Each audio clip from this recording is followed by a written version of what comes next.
Hello hello hello live.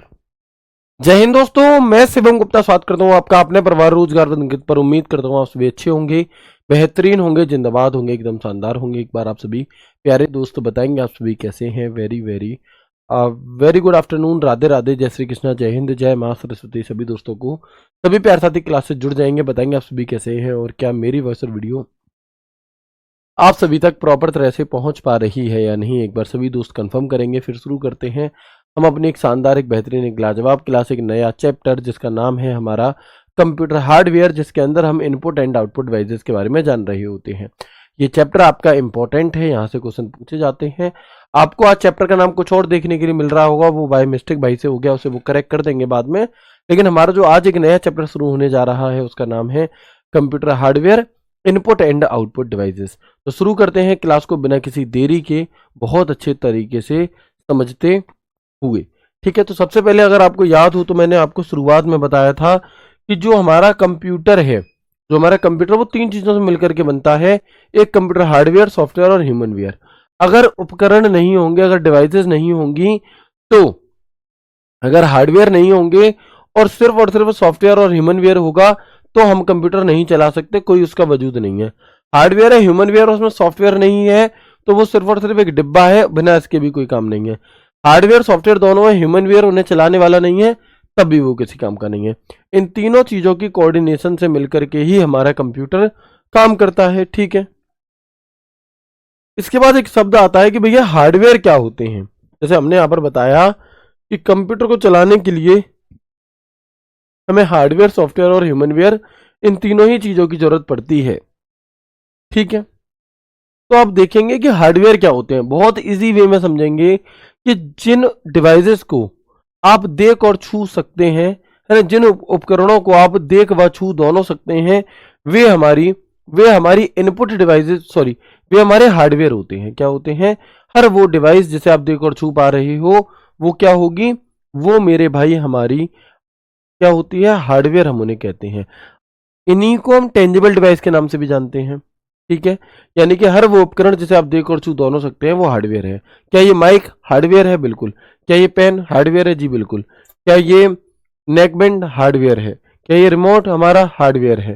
तो जितनी भी उपकरण आप जिन्हें देख और छू दोनों सकते हैं वे सभी के सभी हमारे हार्डवेयर होते हैं। और इन्हीं को आप और हम क्या कहते हैं? टेंजिबल डिवाइस कह रहे होते हैं।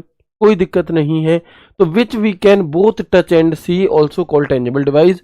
वे डिवाइस जो सॉफ्टवेयर को कमांड भी देती हैं या फिर सॉफ्टवेयर की कमांड पर खुद भी काम करती हैं, वे हमारी कंप्यूटर हार्डवेयर होती हैं। यानी कि हार्डवेयर की माध्यम से हम अपने कंप्यूटर को कोई क्या देते हैं? इस कमांड देते हैं, अपने सॉफ्टवेयर को कोई कमांड देते हैं और सॉफ्टवेयर द्वारा दी गई कमांड को क्या करते हैं? हम यहाँ पर चालू कर रहे होते हैं। एक तरह से अगर मैं कहूं आपको कि उसके पर काम करते हैं। मतलब नहीं आई बात समझ में? अभी आएगी। देखो, जैसे दो हार्डवेयर हैं, एक तो है प्रिंटर, समझना मेरी बात, और एक है माउस या एक है कीबोर्ड। अब देखना, अगर आप कीबोर्ड में कोई बटन दबाते हो, कीबोर्ड एक हार्डवेयर है। अब अगर आप कीबोर्ड में कोई एक बटन दबाते हो तो वो जो कीबोर्ड का बटन है हमारा, जो भी हमने दबाया, वो सॉफ्टवेयर को सिग्नल भेजेगा और फिर हम जहां भी कहीं पर कुछ टाइप करना चाह रहे थे वो टाइप हो जाएगा। मतलब हमने क्या चूज करा? हमने हार्डवेयर, हमने कीबोर्ड पर बटन दबाया और वो हमारा सॉफ्टवेयर में चला गया। राइट, तो इससे तो पहली वाली लाइन क्लियर हो गई कि वे डिवाइस जो सॉफ्टवेयर को कमांड दे रही हैं। अगर आपने ए बटन दबा दिया, है ना, हमने अगर ए बटन दबा दिया तो वो ए बटन कंप्यूटर में लिख जाएगा, मतलब सॉफ्टवेयर को कमांड दी हमने। ठीक है, वे या फिर अब दूसरी बात कैसे आई? या सॉफ्टवेयर की कमांड पर काम कर सकते हैं। जैसे प्रिंटर है, तो प्रिंटर से प्रिंट निकलवाने के लिए प्रिंटर को कुछ नहीं करना, वो तो बस ऑन हो, पावर से लगा हुआ हो। आपको अपने कंप्यूटर से कमांड देनी होती है, प्रिंट की कमांड देनी होगी। आप सॉफ्टवेयर से कमांड दोगे, एमएस वर्ड में आपने प्रिंट की कमांड दी, आपका जो प्रिंटर बिल्कुल शांत रखा था वो प्रिंट करने लग जाएगा, हरकत करने लग जाएगा। तो भाई सॉफ्टवेयर से कमांड दी तो हार्डवेयर काम करने लगा, हार्डवेयर से कमांड देकर हम सॉफ्टवेयर से भी काम करवा सकते हैं। ठीक है, तो ये हमारी एक बात होती है कि ये वे डिवाइस जो सॉफ्टवेयर को कमांड देती हैं वह सॉफ्टवेयर की कमांड पर खुद भी काम करती हैं, क्या कहलाती हैं? हमारी हार्डवेयर कहलाती हैं। है ना, devices that give commands to the software और work on the commands on the software. ठीक है जी। अब हार्डवेयर के अंदर कौन कौन सी डिवाइसेस आ सकती हैं? हाँ ठीक है। अब आप देखेंगे कि जो हार्डवेयर है हमारा, कौन कौन सी डिवाइसेस आ सकती हैं, कोई बात नहीं, हार्डवेयर में कौन कौन सी डिवाइसेस आ सकती हैं। तो आप देखोगे जितनी भी इनपुट डिवाइसेस हम पढ़ेंगे आज की क्लास में या आगे की क्लासेस में, वे सभी की सभी हमारी, जितनी भी इनपुट डिवाइसेस यहाँ पर हम पढ़ेंगे वे सभी के सभी हमारी हार्डवेयर होंगी। प्रोसेसिंग यानी कि प्रोसेसिंग का काम सीपीयू में होता है तो पूरा सीपीयू हार्डवेयर है। स्टोरेज डिवाइस, चाहे वो सीडी हो, चाहे वो डीवीडी हो, चाहे वो हार्ड डिस्क हो, चाहे वो पेन ड्राइव हो, सब कुछ स्टोरेज डिवाइस, सारी स्टोरेज डिवाइस हार्डवेयर हैं। सारी आउटपुट डिवाइस हार्डवेयर है। सारी कम्युनिकेशन डिवाइसेस, भैया जितनी भी डिवाइस है ना, जो भी उपकरण जिन्हें देख और छू दोनों पा रहे हो, ये सब के सब हार्डवेयर होते हैं। हमें जो इस चैप्टर में बात करनी है वो करनी है इनपुट और आउटपुट की। ठीक है जी। तो हम यहां पर आप देख सकते हैं जितनी भी डिवाइसेस हैं हर एक को आप देख और छू सकते हो, तो ये सब के सब हमारे हार्डवेयर होते हैं। अगर मैं बात करता हूं आपसे कंप्यूटर सॉफ्टवेयर की, किसकी? कंप्यूटर सॉफ्टवेयर की। तो सॉफ्टवेयर वे होते हैं जिन्हें हम देख तो सकते हैं लेकिन छू नहीं सकते, ओनली देख सकते हैं, छू नहीं सकते। इसे हम क्या कहेंगे? इसे हम इंटेंजिबल डिवाइस कहते हैं, है ना। इन्हें हम क्या कहते हैं मेरे भाई? इन्हें हम और आप इनटेंजिबल डिवाइस कह रहे होते हैं, जिन्हें आप देख तो सकते हो लेकिन छू नहीं सकते। तो what we can not touch only we can see, also called intangible device. ठीक है। वे डिवाइस जो हार्डवेयर द्वारा दी गई कमांड पर काम करती हैं क्या कहलाती हैं? सॉफ्टवेयर। ठीक है जी। Okay okay. अब हम आगे बढ़ेंगे तो देखेंगे यहां पर एक अगला नाम मैंने आपको बताया था ह्यूमन वेयर का। क्या यहां से हमें ये लाइन काटना ठीक रहेगा थोड़ा सा, कि वे जो हार्डवेयर द्वारा दी गई कमांड पर कार्य करते हैं सॉफ्टवेयर कहलाते हैं, है ना। वे डिवाइस शब्द यूज करना ठीक नहीं है क्योंकि डिवाइस अपने आप में हार्डवेयर होता है ना। Those we which work on the command given by the hardware, तो उन्हें हम क्या कहते हैं? उन्हें हम सॉफ्टवेयर कह रहे होते हैं। हालांकि सॉफ्टवेयर का एक पूरा चैप्टर है जिसे हम डिटेल में आगे जानेंगे। अभी हमें सिर्फ हल्की हल्की सी इनके बारे में बहुत बेसिक सी जानकारी लेनी थी। ठीक है। इसके बाद एक अगला नाम आता है जिसे हम कहते हैं ह्यूमन वेयर। अब ह्यूमन वेयर क्या है? तो जो कंप्यूटर उपयोग करता होता है, यानी कि जो कंप्यूटर को चलाने वाला होता है, जो कंप्यूटर यूजर है, उसी को आप और हम ह्यूमन वेयर कह देते हैं कंप्यूटर की भाषा में। ठीक है। तो हम क्या कहेंगे कि कंप्यूटर उपयोगकर्ता को ह्यूमन वेयर कहा जाता है। क्या कहा जाता है मेरे भाई? कंप्यूटर उपयोगकर्ता को ह्यूमन वेयर कहा जाता है। ठीक है भैया, क्या कहा जाता है? तो कंप्यूटर उपयोगकर्ता को ह्यूमन वेयर कहा जाता है। ठीक है जी। अब आते हैं हम अपने टॉपिक की तरफ। अभी मैंने आपको सिर्फ इतना बताया कि हमारा कंप्यूटर तीन चीजों से मिलकर के बनता है। एक होता है आपका कौन सा? एक होता है कंप्यूटर हार्डवेयर, सॉफ्टवेयर और ह्यूमन वेयर। हार्डवेयर जिसे आप देख और छू दोनों सकते हैं, सॉफ्टवेयर जिसे आप देख सकते हैं लेकिन छू नहीं सकते, और ह्यूमन वेयर जो कंप्यूटर यूजर होता है वही हमारा ह्यूमन वेयर होता है। ठीक है। अच्छा, अब जो मेन चैप्टर है वो यहां से शुरू होता है, computer hardware input and output devices. Sorry. तो आप देखेंगे, आपको मैंने बताया था कि हमारा जो कंप्यूटर है वो काम कैसे करता है। तो सबसे पहले तो वो इनपुट देता है। हमारा जो कंप्यूटर है वो सबसे पहले क्या देता है मेरे भाई? इनपुट देता है। इनपुट देने के बाद उसकी प्रोसेसिंग होती है ना। सबसे पहले हम इनपुट देंगे, इनपुट देने के बाद उसकी प्रोसेसिंग होती है, और प्रोसेसिंग के बाद हमें आउटपुट मिलता है। ये बात कितने दोस्तों को पता है? बताओ एक बार। क्या ये बात आप सभी को पता है, पहले से बता रखी है कि हमारे कंप्यूटर के कार्य करने का तरीका क्या होता है? बिल्कुल प्रोसेसिंग डिवाइस हार्डवेयर है। बिल्कुल हर डिवाइस हार्डवेयर है अपने आप में भैया, क्योंकि उसे देख और छू दोनों सकते हो। तो मैंने आपको बताया था कि हमारे कंप्यूटर के काम करने का जो तरीका है वो होता है इनपुट प्रोसेस आउटपुट, राइट। यानी कि पहले आप कंप्यूटर को इनपुट दोगे, फिर उसकी प्रोसेसिंग होगी, फिर आउटपुट। मतलब कि इनपुट क्या चीज है कि जब भी हम अपने कंप्यूटर से कोई काम करवाना चाहते हैं, जब भी हम अपने कंप्यूटर से कोई कार्य करवाना चाहते हैं, उसके लिए हम उसे इंस्ट्रक्शंस देना पड़ेगा। उसके लिए हमें उससे क्या देना पड़ेगा? उससे अपनी बात रखनी पड़ेगी उस तक। तो जो इंस्ट्रक्शंस हम देते हैं उस इंस्ट्रक्शंस को ही इनपुट कहा जाता है। उस इनपुट को, उस इंस्ट्रक्शंस को कंप्यूटर रिसीव करता है, उसे थोड़ी देर स्टोर करके उसकी प्रोसेसिंग करता है अपने हिसाब से, और प्रोसेसिंग के पश्चात आपको आउटपुट यानी कि रिजल्ट प्रदान करता है, यानी कि आउटपुट प्रदान करने का काम हमारा करता है कौन? इनपुट। अच्छा, कंप्यूटर। ओके, अब ये बताओ कि इनपुट तो हो गया इंस्ट्रक्शंस, प्रोसेस, आउटपुट हो गया रिजल्ट, राइट? आप ऐसे मान लो कि इनपुट लाइक इंस्ट्रक्शंस, इनपुट एक तरह के इंस्ट्रक्शंस हैं और आउटपुट एक तरीके के क्या है? हमारे रिजल्ट हैं। लेकिन ठीक है ना, लेकिन एक चीज यहां पर आप समझिएगा मेरे भाई कि इनपुट देना, अब हम इनपुट देंगे कैसे? मुझे अगर कंप्यूटर को कोई इनपुट देना है तो मैं कैसे दूंगा? क्या मैं उससे कहूंगा भाई ये काम कर, ये काम कर दे? नहीं, वो कंप्यूटर अपनी ही भाषा समझेगा, आपकी हमारी तो नहीं समझेगा भाई। तो कंप्यूटर को कहते हैं ना कि जो जिस भाषा में समझे उसे उसी भाषा में समझाना चाहिए। बिल्कुल वैसे ही तुम कंप्यूटर से कह कह के थक जाओगे कि भैया ये काम कर देना, भैया इसमें ये टाइप कर दो, वो नहीं करेगा भाई। क्यों करे? वो नहीं करेगा टाइप। लेकिन जब आप उसे उसी की भाषा में समझाओ, क्योंकि वो एक मशीन है तो उसे मशीन की ही भाषा समझ में आएगी। तो कंप्यूटर को अगर हमें कोई इंस्ट्रक्शन, कोई इनपुट देना है तो उसके लिए हमें इनपुट डिवाइसेस की जरूरत पड़ेगी। किसकी जरूरत पड़ेगी? कंप्यूटर को इनपुट देने के लिए हमें इनपुट डिवाइसेस की जरूरत पड़ती है, राइट? तो इनपुट डिवाइस क्या होती हैं? कंप्यूटर को इनपुट देने के लिए जिन डिवाइसेस का प्रयोग किया जाता है वे डिवाइसेस ही हमारी इनपुट डिवाइस कहलाती है। ठीक है। अच्छा, रिजल्ट। अब कंप्यूटर ने जो रिजल्ट बना लिया वो आपके हमारे पास तक कैसे आएगा? तो भाई उसके लिए भी हम आउटपुट डिवाइसेस का प्रयोग होता है। किसका? आउटपुट डिवाइसेस का प्रयोग होता है। ठीक है दोस्त। आकाश पटेल भाई, शायद आप पहली बार पढ़ रहे हैं दोस्त, पहली बार भी पढ़ रहे हो, फिर भी इतनी ज्यादा समस्या नहीं होनी चाहिए। बिल्कुल बेसिक चीजें हैं, इतना तो आपको अपनी कैचिंग पावर अच्छी रखनी पड़ेगी दोस्त। ठीक है ना, इसमें बिल्कुल भी कुछ नहीं है ऐसा। ठीक है भाई, आगे बढ़ेंगे और देखेंगे।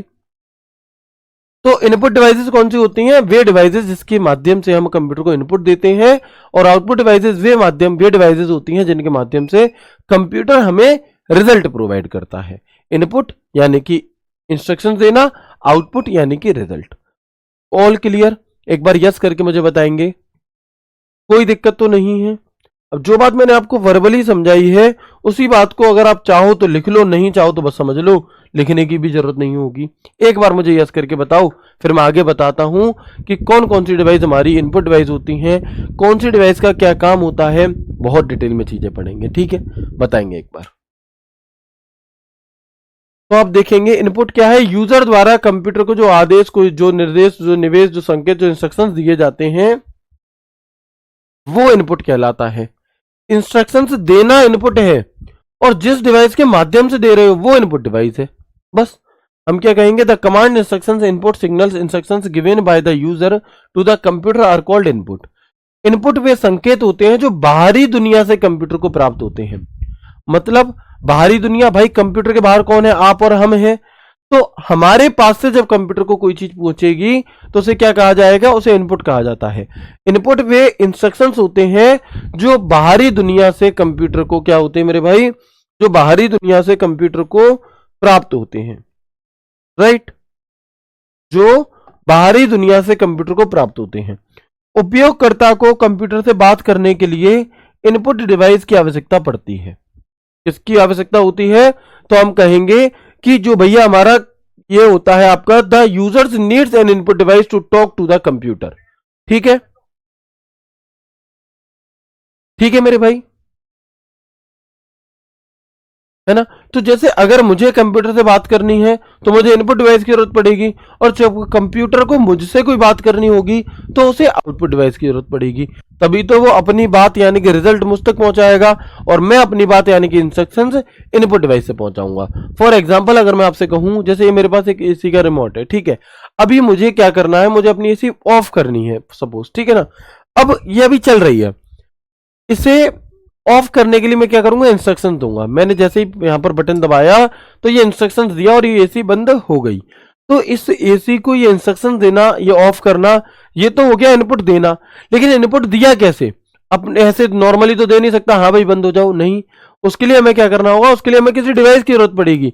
तो जिस डिवाइस के माध्यम से हम इनपुट दे रहे हैं वो इनपुट डिवाइस है। तो क्या ये एसी का रिमोट भी इनपुट डिवाइस है? जी हाँ, ये एसी का रिमोट भी इनपुट डिवाइस है। ठीक है भाई, क्लियर। तो आप क्या कहेंगे कि the user needs an input device to talk to the computer. किसी यूजर को कंप्यूटर से बात करने के लिए इनपुट डिवाइस की आवश्यकता होती है। ठीक है जी, इनपुट क्या होता है समझ में आ गया। इनपुट डिवाइस तो जिन डिवाइस के माध्यम से कंप्यूटर को कोई डेटा, टेक्स्ट, सिग्नल या इंस्ट्रक्शन देते हैं वे इनपुट डिवाइस होती हैं और इनपुट डिवाइसेस और कंप्यूटर के बीच इंटरफेस की तरह कार्य करती हैं। ओके, इनपुट डिवाइस यूजर के डेटा को स्वीकार करती हैं और इनपुट डिवाइस कंप्यूटर को डेटा प्राप्त करने में मदद भी करती हैं। यानी कि इनपुट डिवाइस जो डेटा यूजर दे रहा है, जो आप और हम दे रहे हैं, उसे रिसीव करेंगी और उसे कंप्यूटर तक पहुंचाने में हमारी मदद करती हैं। कौन सी? Input device. तो इनपुट डिवाइस क्या होता है ये बात समझ में आ गई, और इनपुट क्या होता है मैं उम्मीद करता हूं ये बात भी आपको समझ में आ गई होगी। और अब हम यहां पर आगे बात करेंगे थोड़ी सी किस बारे में कि कौन कौन सी इनपुट डिवाइस होती हैं, और हम यहां पर बहुत सारी इनपुट डिवाइस के बारे में जानेंगे। आप देखोगे बहुत सारी अलग अलग बुक्स में थोड़ी ही इनपुट डिवाइस दी रहती हैं, लेकिन हम ज्यादातर मैक्सिमम इनपुट डिवाइस के बारे में जानेंगे। सबसे मोस्ट कॉमन सवाल तो यही पूछ लिया जाता है कि इनमें से कौन सी इनपुट डिवाइस है या कौन सी एक इनपुट डिवाइस नहीं है, ऐसे सवाल पूछ लिया जाता है एक नंबर। तो दूसरा सवाल इनके काम से रिलेटेड पूछ लिया जाता है कि MICR का क्या काम है, ये कहां पर प्रयोग होती है ना। आपसे पूछा जाएगा ट्रैक बॉल क्या होता है, डिजिटाइजर क्या है। तो पहले तो एक बार सिर्फ इनके नाम देख लो, है ना। सबसे पहले एक बार सिर्फ और सिर्फ इनके नाम देख लो, और उसके बाद जैसे जैसे हम आगे बढ़ते चले जाएंगे वैसे वैसे आपको क्या करना रहेगा। जब आप इनके नाम देख लोगे फिर हम आगे बढ़ेंगे तो हम इनके बारे में डिटेल में भी जानेंगे। यानी कि अगर यहां पर कीबोर्ड लिखा है तो कीबोर्ड के बारे में प्रॉपर डिटेल में पढ़ेंगे, ठीक है। माउस के बारे में प्रॉपर डिटेल में, लेकिन बस एक बार ये नाम जान लो कि कौन सा इनपुट है कौन सा आउटपुट है। ठीक है, तो देखते हैं हम यहां पर कीबोर्ड। कीबोर्ड कैसी डिवाइस है? इनपुट। देखो रटना मत, आप अगर उसके काम को समझ गए, आप अगर उसके कॉन्सेप्ट को समझ गए तो फिर आपको जरूरत रटने की नहीं पड़ेगी। भाई अगर आप कंप्यूटर को कोई इनपुट देना चाहते हो तो तुम्हें इनपुट डिवाइस जरूरत पड़ेगी। अब एक बात बताओ, कीबोर्ड से तुम कुछ देते हो या कुछ लेते हो? तो आप कहोगे भैया कीबोर्ड में तो हम बटन दबाकर कंप्यूटर को इंस्ट्रक्शन देते हैं, तो कीबोर्ड एक इनपुट डिवाइस हो गई। माउस से कर्सर को कंट्रोल करके आप क्या करते हो? कर्सर को कंट्रोल करने का काम कर रहे हो, सॉफ्टवेयर को इनपुट दे रहे हो, बिल्कुल। तो माउस भी हमारा कैसा हो गया? एक इनपुट डिवाइस। माइक्रोफोन, मैं अपनी आवाज इस कंप्यूटर को इसे दे रहा हूं, ये क्या है हमारा? ये मैं अपनी आवाज इसे दे रहा हूं, तो ये हमारा कैसा है? ये हमारा इनपुट डिवाइस है। ठीक है भैया, नोट्स लाइव क्लास में नहीं बनाने आपको। जॉयस्टिक, अब जॉयस्टिक क्या होता है तो वैसे तो डिटेल में पढ़ेंगे तब दिखाऊंगा। जॉयस्टिक का प्रयोग गेम खेलने के लिए किया जाता है। इनपुट डिवाइस है। OCR और OMR। OCR की फुल फॉर्म होती है optical character recognition. Optical character recognition. OMR की फुल फॉर्म होती है ऑप्टिकल मार्क रीडर।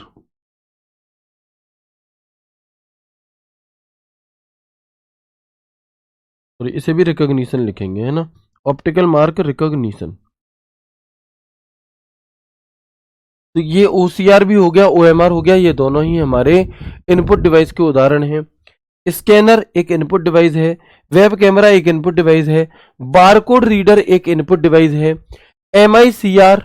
MICR की फुल फॉर्म होगी मैग्नेटिक इंक कैरेक्टर रिकॉग्निशन। क्या होगी? तो हम कहेंगे magnetic ink character recognition. Magnetic ink character recognition, ठीक है। तो MICR भी एक इनपुट डिवाइस है, बिल्कुल। हाँ वही जॉयस्टिक था, बिल्कुल। टेकन 3 हो गया, या मारियो या ऐसे करके गेम आता था, उसमें गुड्डा उछलता था, ठीक है, या फिर और चिड़िया वाले गेम होते थे, तो वो हमारी जॉयस्टिक ही होती हैं, बिल्कुल। लाइट पेन हो गया हमारा इनपुट डिवाइस है। रिकॉग्निशन सिस्टम हो गया, digitiser, track ball, touch screen, smart card reader, TV, AC के रिमोट, ग्राफिक्स टैबलेट, ये जितने भी नाम आपको यहां पर दिखाई दे रहे हैं ये सब के सब इनपुट डिवाइस हैं। लेकिन अब ये सिर्फ नाम बताए हैं, पिक्चर तो अभी बाकी है मेरे दोस्त, है ना, पिक्चर अभी बाकी है। हाँ जी, वो नोट्स काम करेंगे आपके, ठीक है। अभी सिर्फ और सिर्फ हमने क्या देखा है? सिर्फ और सिर्फ इनके नाम देके, क्योंकि बहुत ही कॉमन सा सवाल, दिए गए 4 विकल्पों में से कौन सा एक इनपुट डिवाइस है या कौन सा इनपुट डिवाइस नहीं है, इस प्रकार का पूछा जाता है तो हम कहेंगे भैया ये हमारे इनपुट डिवाइस हैं। बाकी ऐसे ये नहीं है कि मैंने सारे ही दुनिया के सारे इनपुट डिवाइस कवर करा दिए भाई, कई सारे इनपुट डिवाइस ऐसे भी होंगे जो मैंने कवर नहीं कराए। आप उनके काम को देख करके पहचान सकते हो।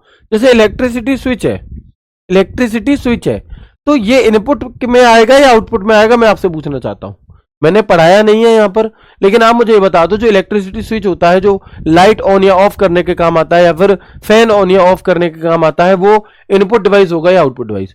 तो आपको कई बार क्या करना होगा, आपको कई बार खुद से ये सवाल करना होगा, ये काम कैसा कर रहा है, इससे हम इनपुट दे रहे हैं या रिजल्ट हमें मिल रहा है।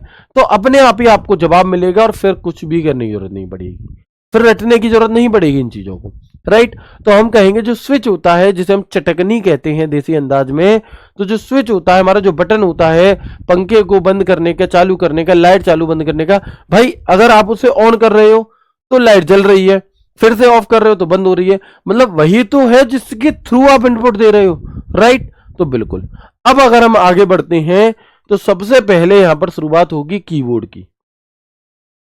सबसे पहली और सबसे ज्यादा इंपॉर्टेंट इनपुट डिवाइस में से एक, जिसका नाम है कीबोर्ड।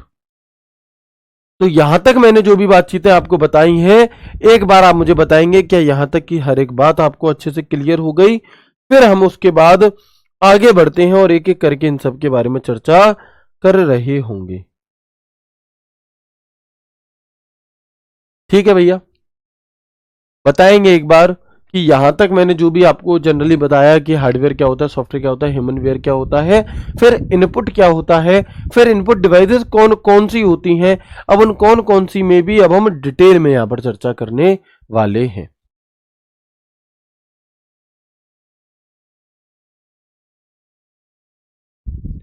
ठीक है दोस्त, बिल्कुल। तो अब हम आते हैं और जानते हैं यहां पर, हाँ बिल्कुल, जो स्विच है वो इनपुट है और जो बल्ब है वो आउटपुट है, बिल्कुल, क्योंकि वो हमें प्रकाश दे रहा है, वो हमें रिजल्ट दे रहा है, बिल्कुल ऐसे ही। ठीक है, अगर हम बात करते हैं कीबोर्ड की, तो कीबोर्ड को हिंदी में तो कुंजी पटल कहा जाता है। कीबोर्ड को हिंदी में क्या कहा जाता है मेरे दोस्त? तो हम और आप कहेंगे भैया कीबोर्ड को हिंदी में कुंजी पटल कहा जाता है। ओके, तो अब यहां पर देखेंगे कीबोर्ड एक कैसी डिवाइस है, इनपुट या आउटपुट? तो खुद से सवाल पूछो, अपने दिल पर हाथ रख करके बताएंगे मुझे कि ये कैसी डिवाइस है। तो इससे आपको रिजल्ट के तौर पर तो कुछ भी नहीं मिल पाएगा, आप इससे कुछ दे ही सकते हैं। तो ये हमारा क्या हो जाएगा, ये हमारा एक इनपुट डिवाइस का उदाहरण होता है। ठीक है, इसके बाद ध्यान देंगे, जो कीबोर्ड है ये दो तरीके के होते हैं। जो कीबोर्ड है हमारे, ये दो तरीके के होते हैं मेरे भाई। एक तो होता है स्टैंडर्ड कीबोर्ड, एक तो होता है मेरे भाई स्टैंडर्ड कीबोर्ड,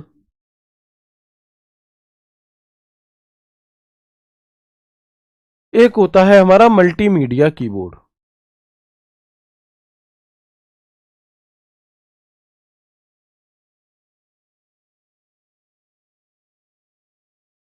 है ना, एक होता है हमारा स्टैंडर्ड कीबोर्ड और एक होता है हमारा मल्टीमीडिया कीबोर्ड। तो जो ये स्टैंडर्ड कीबोर्ड है आपका, जो ये स्टैंडर्ड कीबोर्ड है, इसका क्या मतलब है जी? तो याद रखना, स्टैंडर्ड कीबोर्ड में जो बटनों की संख्या होती है वो 104 होती है।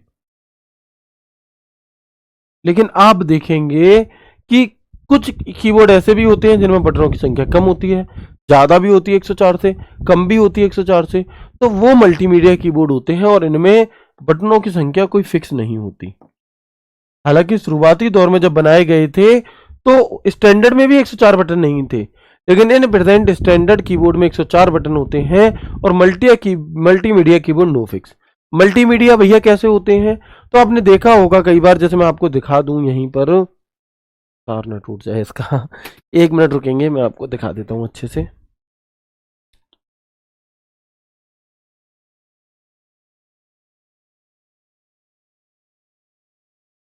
दिखाई दे रहा है? अरे हाँ, अभी देखो, ये जो कीबोर्ड है आपका, ये मल्टीमीडिया है। क्यों? क्योंकि इसमें ऊपर बटन दिए गए हैं कुछ, जिससे आप आवाज को बंद कर सकते हो, चालू कर सकते हो, म्यूट कर सकते हो, आवाज तेज कर सकते हो, कम कर सकते हो, डायरेक्ट मेल भेज सकते हो, डायरेक्ट कैलकुलेटर ओपन कर सकते हो, है ना। तो ये वाले जो हमारे कीबोर्ड होते हैं, इन्हें मल्टीमीडिया कीबोर्ड कहते हैं। होता क्या है कि कई अलग अलग कंपनियां अपने कीबोर्ड की सेल्स को बढ़ाने के लिए, सेल को बढ़ाने के लिए क्या काम करती हैं कि वे अपने कीबोर्ड में एक्स्ट्रा बटन दे देती हैं। जैसे ब्राइटनेस बढ़ाने के लिए सेटिंग में जाना पड़ता है, लेकिन उनके कीबोर्ड में ही वो बटन दे दिया जाएगा जिससे कि आप कीबोर्ड से ही ब्राइटनेस कम ज्यादा कर पाओगे। ठीक है, आवाज कम ज्यादा करने के लिए, वीडियो को पोस्ट करने के लिए, तो ऐसे बटन दिए होते हैं, तो वो नो फिक्स। कई बार आपने देखा होगा लैपटॉप में बटन बहुत कम होते हैं, छोटा लैपटॉप है मान लो, है ना। अब उसमें भैया जगह ही नहीं है कि उतने बटन बनाए जा सकें, तो फिर उसमें इधर वाले न्यूमेरिक कीपैड को ही गायब कर दिया जाता है पूरा। तो वो हमारे मल्टीमीडिया कीबोर्ड होते हैं और इन्हें हम नो फिक्स कहते हैं, इनके नंबर फिक्स नहीं होते। ठीक है जी, चलो यहां तक बात क्लियर हो चुकी है। तो कीबोर्ड का यूज आप और हम किस लिए करते हैं? हम कहेंगे the keyboard is use to input letters, number, symbol and command into the computer. यानी कि कीबोर्ड का प्रयोग कंप्यूटर में लेटर, नंबर, सिंबल्स आदि इनपुट करने के लिए किया जाता है। ठीक है ना। हाँ बिल्कुल, एक्स्ट्रा फैसिलिटीज जो देते हैं उनके लिए। ठीक है, तो अब ये तो बात हो गई इतनी। ओके, अच्छा एक चीज याद रखना कि कीबोर्ड के आविष्कारक के लिए आप और हम एक नाम जानते हैं, क्रिस्टोफर लेथम सॉलिज, है ना। ऐसे नाम आता है कि कीबोर्ड को किसने बनाया, तो हम कहते हैं क्रिस्टोफर लेथम सॉलिज। क्रिस्टोफर लेथम सॉलिज, ठीक है। लेकिन इन्होंने कीबोर्ड नहीं बनाया था रियल में। कह देते हैं हम कई बार फादर ऑफ कीबोर्ड इन्हीं को, लेकिन इन्होंने वास्तविकता में अगर हम देखें तो इन्होंने कीबोर्ड नहीं बनाया। फिर इन्होंने क्या बनाया जी? तो समझेंगे हम यहां पर कि कीबोर्ड के क्वेटी लेआउट का जो आविष्कार है वो इन्होंने किया था। किसने? क्रिस्टोफर लेथम सॉलिज ने। यानी कि कीबोर्ड से पहले टाइपराइटर हुआ करते थे। क्या हुआ करते थे? तो याद रखेंगे कि कीबोर्ड से पहले ना टाइपराइटर हुआ करते थे। और उन टाइपराइटर में क्या होता था कि भैया शुरुआत, अच्छा एक चीज बताओ यहां से और अच्छे से क्लियरिटी आएगी आपको। टाइपराइटर हुआ करते थे, तो उस टाइपराइटर को इन्होंने बनाया था, है ना। उसमें थोड़े से इन्होंने बदलाव वगैरह किए थे, तो वो है हमारा, इसलिए इनको कहा जाता है। और अच्छे से क्लियरिटी चाहिए तो समझो। देखो, आप में से कितने दोस्तों के मन में ये सवाल उठता है या उठा होगा पहले कभी ना कभी कि कीबोर्ड में ये सारे के सारे जो बटन होते हैं ये आगे पीछे क्यों दिए होते हैं, इन्हें एबीसीडी के हिसाब से क्यों नहीं रखा जाता? सर इसका क्या मतलब होता है कि दिल पर हाथ रखकर पूछो, दिल सच में बोलता है क्या? बिल्कुल भैया, बिल्कुल बोलता होगा भाई, है ना। अगर आप एक सच्चे इंसान हैं तो बिल्कुल बोलेगा। ठीक है, चलो तो हम देखेंगे यहां पर कि मैंने आपसे क्या कहा।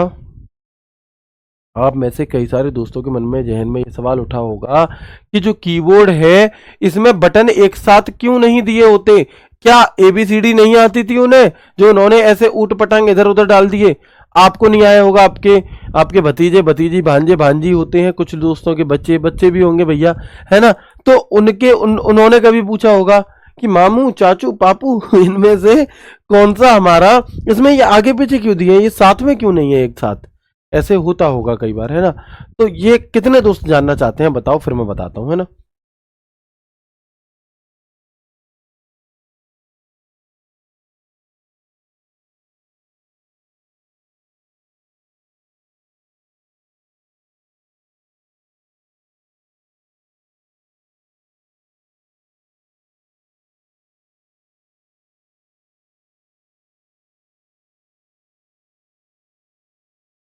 बिल्कुल, तो कई सारे दोस्तों के मन में यह सवाल जरूर आया होगा।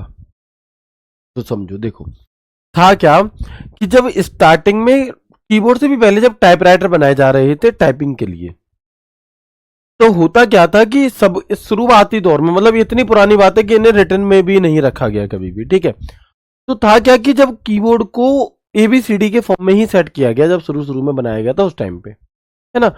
तो जब इन्हें एबीसीडी के फॉर्म में सेट किया गया तो हर किसी को एबीसीडी पता है, तो उस टाइम पर क्या होता था कि जो टाइपिंग स्पीड है वो तो हो जाती थी बहुत तेज, और क्योंकि वो पुराना जमाना था, उस टाइम पर इतनी अच्छी टेक्नोलॉजीज नहीं थी, तो ज्यादा टाइपिंग तेज होने की वजह से जो बटन होते हैं, जो की स्ट्रोक्स होते हैं, वो आपस में भिड़ जाते थे, अटक जाते थे, जिस वजह से टाइपिंग हो नहीं पाती थी, है ना। अब मान लो मुझे लिखना है बाबा, ठीक है, तो बी ए बगल में ही है कि हर किसी को पता होगा ए के बाद बी आएगा, तो तुरंत कट कट कट एकदम से ऐसे बाबा लिख देता था। तो बी और ए दोनों एक साथ ही हैं, तो उनकी जो अंदर जो की होती है, जो अंदर जो जाती होगी, जो भी उसमें पिन वगैरह, वो आपस में अटक जाती थी, ठीक है। और तो इस वजह से टाइपिंग हो ही नहीं पाती थी, दिक्कत होती थी बहुत ज्यादा, क्योंकि ये तब की समस्या थी। फिर धीरे धीरे तो समस्या सॉल्व होती गई, तो फिर क्या हुआ कि उस टाइम पर अलग अलग टाइप के, है ना, उस टाइम पर अलग अलग टाइप के कीबोर्ड के लेआउट बनाए गए कि कैसे ऐसा सेटलमेंट किया जाए कि ये आपस में ऐसे भिड़े ना, दिक्कत ना आए। तो उसी टाइम पर इन बटनों को ऐसे सेट किया गया कि वे अक्षर जो किसी भी शब्द को लिखने में एक साथ यूज होते हैं, वो पास पास में ना हो, ठीक है ना। तो तब अब देखो QWER ऐसे शब्द है कि इनसे कोई भी इंग्लिश का शब्द नहीं बनेगा, आपका कोई भी शब्द नहीं बनेगा इनका। तो बड़े दिमाग के साथ इन्होंने खेला और उन सभी अक्षरों को पास में रखा जिनका यूज एक साथ नहीं किया जाता, जिनका किया जाता उन्हें दूर दूर कर दिया। अब एक बटन यहां का दबेगा, एक वहां का दबेगा, एक यहां का दबेगा, तो वो आपस में भिड़ेंगे नहीं और आपस में दिक्कत भी नहीं आएगी आपकी। तो इसलिए इन क्रिस्टोफर लेथम सॉलिज ने क्या किया था कि टाइपराइटर का क्वेटी लेआउट बनाया था। क्वेटी लेआउट मतलब जो कीबोर्ड है हमारा, आप देखोगे, आप अपने फोन में भी देख सकते हो, जैसे आप टाइप कर रहे हो इस टाइम पर, कि आपके कीबोर्ड में जो बटन होते हैं, कीबोर्ड में जो लिखा आता है, आपका कीबोर्ड आता है, उसमें सबसे ऊपर का जो बटन है, सबसे ऊपर वाली जो पट्टी है, यहाँ पे QWERTPOIUY ऐसे लिखा रहता है, ASDFGHJKL, राइट, ZXCVBNM ऐसे लिखा होता है। तो इसके जो शुरुआत, ये वाला जो लेआउट था, यही क्रिस्टोफर लेथम सॉलिज ने उस टाइम पर बनाया था। और क्योंकि इसके क्या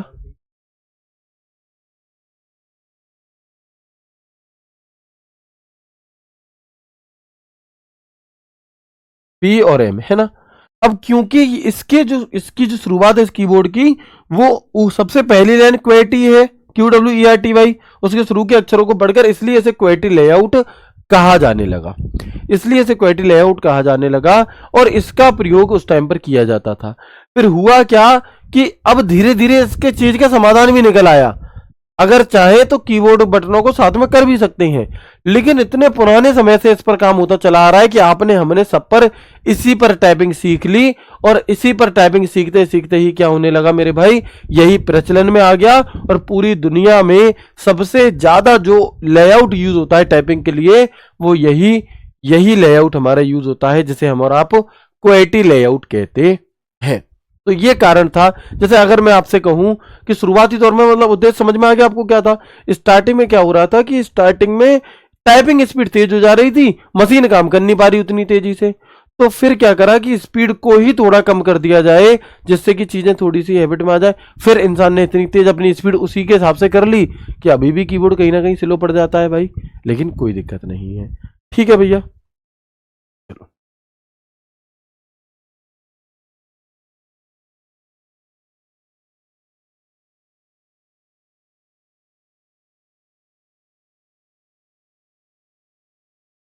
ठीक है, अच्छा, अब आपके मन में एक सवाल उठेगा कि क्या सिर्फ एक ही लेआउट है इस दुनिया में कीबोर्ड का, या और कोई लेआउट नहीं है क्या? बिल्कुल है भैया, और भी कई लेआउट हैं। जैसे कि देखो, तो एक लेआउट होता है क्वेटी लेआउट, जिसके बारे में अभी अभी हमने पढ़ा, जिस पर आप और हम पूरे अमेरिका में, इंडिया में इन्हीं का यूज होता है सबसे ज्यादा, ये वाला लेआउट हमारा, है ना। इसे हम क्या कहते हैं? इसे हम क्वेटी कीबोर्ड कह रहे होते हैं। ओके, इसके अलावा एक होता है अजर्टी कीबोर्ड। इस अजर्टी कीबोर्ड में बस कुछ बदलाव हो जाते हैं, जैसे कि ए क्यू ए की जगह ले लेता है, ऐसे करके कुछ इसमें बदलाव हो जाते हैं। ए जो है वो क्यू की जगह, क्यू आपस में, ए और क्यू आपस में बदल जाते हैं हमारे, ठीक है। जेड और डब्ल्यू आपस में बदल जाते हैं, तो कुछ बटन इधर उधर हो जाते हैं, बाकी पूरा सिस्टम वैसे ही रहता है। ये अजर्टी कीबोर्ड है आपका, ठीक है ना। और इसके बाद एक होता है ड्वेर्क कीबोर्ड। तो ड्वेर्क कीबोर्ड भैया ऐसा होता है आपका। ओके ठीक है जी, है ना। तो स्पीड को कंट्रोल में लाने के लिए कीबोर्ड के इस लेआउट को बनाया गया था। इसे आप ऐसे मान सकते हैं जैसे मान लो नई नई शादी हुई और दो हस्बैंड वाइफ कहीं मेले में घूमने गए या कहीं और घूमने गए मान लो, ठीक है। अब जब वो घूमने गए तो भैया जो महिला है उनके हाथ में एक बच्चा भी है, गुड़िया भी है या बेटा है, और साथ में बैग भी पकड़े हैं। अच्छा, आदमियों की क्या आदत होती है कि वो भाई साहब आगे बढ़े चले जाते हैं, स्पीड तेज होती है उनकी चलने की, ठीक है। तो अब वो क्या कहेंगे, रुको जरा, सब्र करो, भागे कहाँ जा रहे हो, इसे पकड़ो अपनी अमानत को और ये बैग भी पकड़ो। अब जहां पर वो महिला थोड़ी स्लो चल रही थी और क्योंकि उन्हें बर्डन दे दिया, थोड़ा उनका चलना कठिन कर दिया, तो फिर दोनों की चाल एकदम सेम हो गई और दोनों साथ में चलने लगे।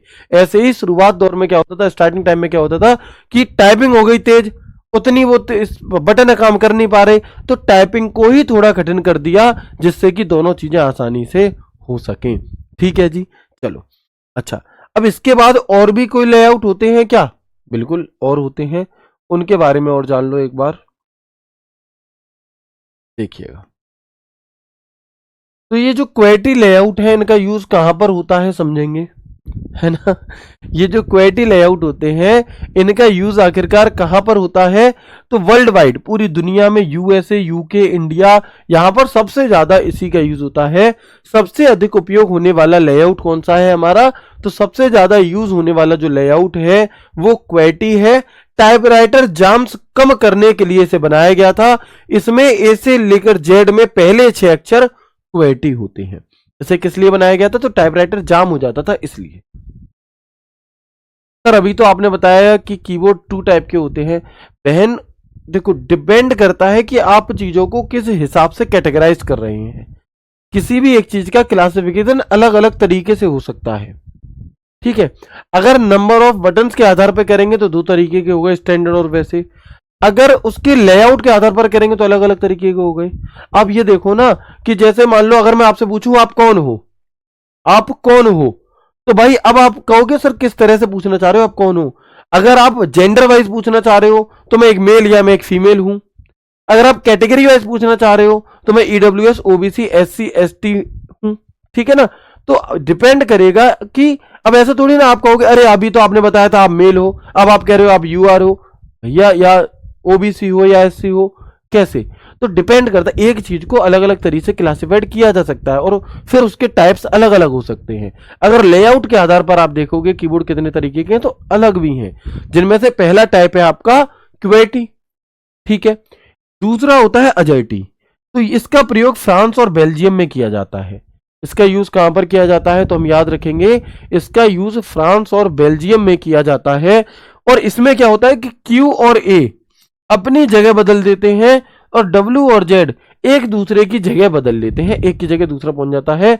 फ्रेंच भाषा के लिए इसका यूज किया जाता है, कौन सी, फ्रेंच लैंग्वेज के लिए इसका यूज किया जाता है हमारा अजर्टी का, ठीक है। एक होता है क्वेड्स, इसका यूज जर्मनी और ऑस्ट्रिया में किया जाता है। जेड का प्रयोग जर्मन भाषा में अधिक होता है और वाई और जेड की पोजीशन इसलिए इसमें बदल दी जाती है आपस में।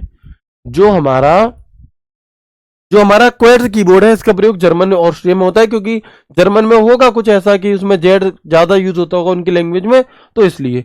एक होता है ड्वेर्क, लिमिटेड रिसर्च यूज, बहुत कम, टाइपिंग स्पीड को बढ़ाने के लिए, फिंगर मूवमेंट कम करने के लिए बनाया गया था। क्वेटी से ज्यादा एफिशिएंट माना जाता है लेकिन प्रचलन में नहीं आया ये, है ना। ये क्या हुआ, ये प्रचलन में आया ही नहीं। अगर हमारे इंडियंस की ये खास बात होती है कि अगर हमें एक बार किसी की कोई चीज अच्छी लग गई, फिर भले ही उससे बढ़िया तुम कितने भी बढ़िया क्यों ना हो, हमें नहीं चाहिए तुम, है ना। फिर तो वही हमारा रहेगा सदा सदा के लिए, जैसे हमने एक बार चुन लिया, फिर तुम उससे लाख गुना बढ़िया क्यों ना रहो। ऐसे ही है ये वाला कि है तो ड्वेर्क कीबोर्ड क्वेटी से भी अच्छा, लेकिन भाई जब एक बार प्रीत लगा ली तो फिर लगा ली, अब उसी से निभाएंगे। अब ऐसे थोड़ी ना कि बदलते ही रहेंगे, कोई अच्छा आ गया तो, ठीक है। तो बिल्कुल वही चीज है, ड्वेर्क कीबोर्ड जो है इस टाइपिंग स्पीड तेज करने के लिए बनाया गया था, फिंगर मूवमेंट कम करने के लिए, यानी कि इसमें बटन इस हिसाब से सेट किए गए कि आपको बार बार उंगलियां बहुत ज्यादा दूर ना ले जानी पड़े, इस तरीके से, ठीक है। लेकिन वो नहीं हुआ, उस हिसाब से पहुंचा ही नहीं, ठीक है। एक ये होता है मॉडर्न यूजेस के लिए क्वेटी का एडवांस वर्जन, सीखना आसान है, फिंगर स्ट्रेन कम, फिंगर इधर उधर कम जाती है, लेकिन ये भी उतना प्रचलित नहीं है। ठीक है। एक रसिया रूस में यूज होता है, आपका रशियन लैंग्वेज के लिए प्रयोग होता है। ठीक है। इनमें ये इंपॉर्टेंट नहीं है, इंपॉर्टेंट है सिर्फ दो, एक क्वेटी और एक अजर्टी। बस मैंने आपको बता दिया कि बहुत ही डीप अगर आपसे कुछ पूछे तो आप कुछ भी छोड़ो ना।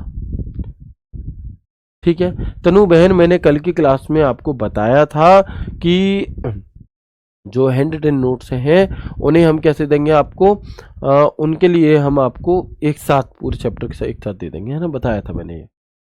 चलिए, तो ये लेआउट के आधार पर आप बस कुछ याद रख पाओ ना रख पाओ, ये दो जरूर याद रख लेना। रख लोगे ना इतने तो याद? इतनी उम्मीद मैं आपसे लगा सकता हूं या नहीं, बताएं एक बार। सर इनसे भी क्वेश्चन आते हैं क्या? बिल्कुल बहन आ सकते हैं, बल्कि आए हैं, लेकिन बहुत रेयर, बहुत ही रेयर। लेकिन अगर हमें भी कुछ बहुत रेयर करना है, जैसे हमें अगर पूरे में से पूरे लाने हैं, तो फिर हमें चीजें पढ़नी पड़ेंगी। और इसमें अच्छी बात यह है कि ऐसे रटने वाला नहीं है कुछ भी, थोड़ा ध्यान लगाओगे हो जाएगा अच्छे से। ठीक है, चलो आगे बढ़ते हैं। इसके बाद अल्फाबेटिक कीज की अगर हम बात करते हैं तो ए से अल्फाबेटिक कीज कितनी होती हैं किसी कीबोर्ड में? किसी कीबोर्ड में जो अल्फाबेटिक कीज हैं वो कितनी होती हैं? तो ए से लेकर जेड तक। कितनी? ए से लेकर जेड तक टोटल 26 बटन होते हैं हमारे। फंक्शन की कितनी होती हैं? तो 12 फंक्शन की होती हैं, F1 से लेकर के F12 तक। कितनी फंक्शन की होती हैं टोटल? तो हम कहेंगे 12 फंक्शन की होती हैं, F1 से लेकर F12 तक। किसी कीबोर्ड में न्यूमेरिक कीपैड कितनी संख्या होती है? तो याद रखना, किसी कीबोर्ड में न्यूमेरिक कीपैड की जो संख्या है वो 17 होती है। ठीक है। अब ये चीज कैसे पता चलेगी? तो आओ मैं मिलवाता हूं। देखिए ये कीबोर्ड है, पहले मैं इसमें मैंने जो सुंदर सुंदर राइटिंग में लिखा है इसे एक बार इरेज कर देता हूं। देखिएगा ये हमारा कीबोर्ड है। तो आप देखोगे कि इस कीबोर्ड में सबसे ऊपर यहां पर F1 से लेकर के यहां F12 तक 12 बटन दिए गए हैं। इन 12 बटनों को ही फंक्शन की कहा जाता है ना? इन्हें क्या कहा जाता है मेरे भाई? तो हम कहेंगे F1 से लेकर के F12 तक जो बटन है इन्हें फंक्शन की कहा जाता है। और फंक्शन की इसकी संख्या कुल कितनी होती है? तो हम कहेंगे 12 होती है। अल्फाबेटिक कीज कितनी होती हैं? तो आप कहोगे 26 होती है। क्यों? क्योंकि ये यहां से लेकर यहां तक जो ये है हमारी, ये ABCD पूरी, तो 26 अल्फाबेट होते हैं, 26 अल्फाबेटिक कीज हो गई। ओके। इसके बाद मैंने बताया कि न्यूमेरिक कीपैड की संख्या 17 होती है। न्यूमेरिक कीपैड कौन सा होता है? तो जो ये वाला पोर्शन होता है हमारे कीबोर्ड का राइट साइड वाला, इसे हम न्यूमेरिक कीपैड कहते हैं। और आप काउंट कर सकते हैं कि 1 2 3 4 5 6 7 8 9 10 11 12 13 14 15 16 17। ठीक है, यानी कि टोटल 17। तो जो ये वाला पोर्शन है इसे हम क्या कहते हैं? इसे हम न्यूमेरिक कीपैड कहते हैं। और किसी कीबोर्ड में न्यूमेरिक कीपैड की जो संख्या है वो कितनी होती है? तो हम कहेंगे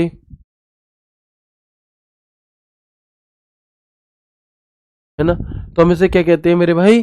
तो हम इसे न्यूमेरिक कीपैड कहते हैं। इसमें बटनों की जो संख्या है वो 17 होती है। ओके। इसके अलावा आप देखो यहां पर आपको कुछ बटन दिखाई दे रहे होंगे, जैसे ये तो एरो दिए गए हैं, है ना, up down left and right. यहां दिया है पेज डाउन पेज अप। तो आपके कीबोर्ड, आपके स्क्रीन पर एक कर्सर होता है। उस कर्सर को मूव करने के लिए हम जिन बटनों का प्रयोग करते हैं इन्हें नेविगेशन कीज कहा जाता है। ये कौन सी कीज है? तो इन बटनों को, इन कीज को आप और हम नेविगेशन कीज कह रहे होते हैं। इसके अलावा आप पूरे कीबोर्ड को ध्यान से देखो। अगर मैं आपसे ये पूछूं कि बताओ इस कीबोर्ड में सबसे बड़ा बटन कौन सा है? इस पूरे कीबोर्ड में ही सबसे बड़ा जो बटन है वो कौन सा है आपका? बताओ इस कीबोर्ड में से सबसे बड़ा बटन आपका कौन सा है? तो आप क्या कहेंगे?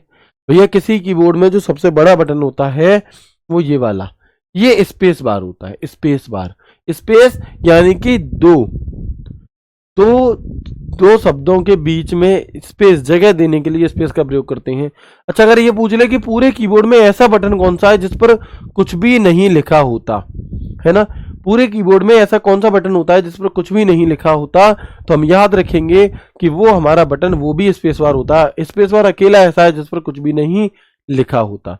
इसके बाद थोड़ा सा ध्यान देंगे तो देखेंगे, देखो जहां लिखा है shift button, control window alt, control shift window alt, इन बटनों को क्या कहते हैं? तो इन बटनों को मेरे भाई हम और आप, इन बटनों को हम और आप क्या कहते हैं? मॉडिफायर कीज कहते हैं। साथ ही साथ इन्हीं को हम कॉम्बिनेशन की के नाम से भी जानते हैं। इन्हें हम मॉडिफायर कीज या फिर कॉम्बिनेशन की के नाम से जानते हैं, राइट? ओके, अब आपके मन में सवाल आएगा कि ठीक है ये कॉम्बिनेशन की है या मॉडिफायर कीज हैं, लेकिन ये दो दो क्यों दी गई हैं? दो ए तो नहीं दिए गए, ये दो इसलिए दी गई हैं कि जब हमें टाइपिंग करनी हो तो हम स्पीड में काम कर पाए, हमें इस उंगली को इधर न लाना पड़े, इस हाथ को इधर न लाना पड़े, यहीं से हम अपने काम को, टाइपिंग को तेजी से कर सके, इसलिए हमें ये डबल डबल दिए होते हैं, राइट? अब देखो ये जो बात है मैंने आपको बताई ना, ये हर एक बात अपने आप में सवाल थी। कैसे? तो हम कहेंगे कि नेविगेशन की, इनका प्रयोग डॉक्यूमेंट आदि में इधर उधर जाने के लिए किया जाता है। They are use to move around to the in the document etc। Arrow key हो गई, होम बटन हो गया, एंड हो गया, पेज अप हो गया, पेज डाउन हो गया। तो ये पूछा जाता है ना, ये पूछा जाता है कि बताओ कौन से, मतलब home button, and button, arrow button कौन सी कीज में आते हैं? क्या ये फंक्शन कीज है, क्या ये न्यूमेरिक कीज है, क्या ये अल्फाबेटिक कीज है, या फिर ये मॉडिफायर कीज है? तो हम कहेंगे ये मॉडिफायर कीज होती हैं। मॉडिफायर कीज, इनका प्रयोग किसी अन्य बटन के साथ मिलकर किया जाता है ना। ऐसे बटन जिनका प्रयोग किसी दूसरे बटन के साथ, आप सिर्फ कंट्रोल दबा दो कुछ नहीं होगा, आप सिर्फ शिफ्ट दबा दो कुछ नहीं होगा, लेकिन आप कंट्रोल पी दबा दो तो प्रिंट होने लगेगा, है ना। तो दो बटनों के साथ मिलकर के ये हमारी काम करती हैं। और मॉडिफायर कीज होती कौन सी हैं? कंट्रोल शिफ्ट ऑल्ट विंडो, ये हमारी मॉडिफायर कीज हो जाती हैं, ठीक है। एक बार मुझे बताएंगे यहाँ तक की बातचीत आप सभी को क्लियर है या नहीं। आज की क्लास को फिर हम यहीं तक रखते हैं, इसके आगे की जो भी बातचीत होगी उसे हम कल की क्लास में करेंगे, ठीक है। और बहुत अच्छे तरह से यहाँ पर हर एक चीज़ को पढ़ते हुए हम चल रहे हैं और इसी तरह से चलेंगे, ठीक है। तो मैं उम्मीद करता हूँ क्लास बहुत अच्छी लगी होगी। कैसी लगी इसी वीडियो के नीचे व टेलीग्राम डाउट ग्रुप में मुझे टैग करके जरूर बताना। अभी तक मैं टेलीग्राम डाउट ग्रुप में ऐड नहीं था किसी कारणवश, तो शायद आपके मैसेज मुझे नहीं दिखाई देते थे। आप मुझे बताइएगा, मैं आपका जवाब जरूर दूंगा। ख्याल रखिए अपना, खुश रहिए। राधे राधे, जय श्री कृष्णा, जय हिंद।